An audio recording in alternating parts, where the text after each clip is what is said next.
Kedudukan Timor Leste sebagai papan loncatan ke pasaran di Indonesia dan utara Australia menjadikannya destinasi menarik bagi pelabur, institusi latihan dan organisasi media negara.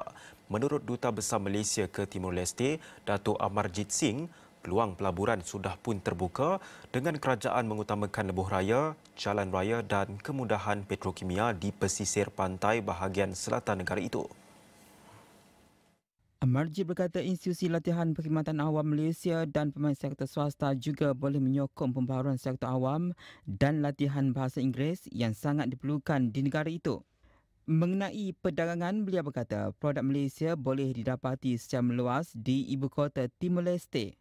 Perdagangan dua hala bernilai 85 juta ringgit tahun lepas berbanding 100 juta ringgit tahun sebelumnya dengan Malaysia khususnya mengeksport barangan. Pada masa sama beliau berkata lawatan Perdana Menteri Datuk Seri Anwar Ibrahim dijangka mengukuhkan lagi momentum perdagangan dua hala. Katanya lawatan 2 hari Anwar ke Timor Leste akan memberi rangsangan besar kepada hubungan dua hala antara kedua-dua negara. Amarjit menambah kehadiran Anwar juga penting selaras dengan kepengurusian ASEAN oleh Malaysia tahun ini.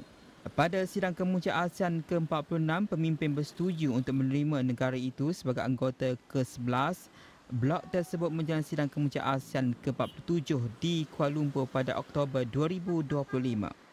Sehingga Mei 2025, seramai 1,005 pegawai Timor Leste telah dilatih di bawah program kerjasama teknikal Malaysia, manakala seramai 9 pelajar Timor Leste juga telah menerima beasiswa MTCP untuk pengajian pasca siswazah di Malaysia sejak 2003.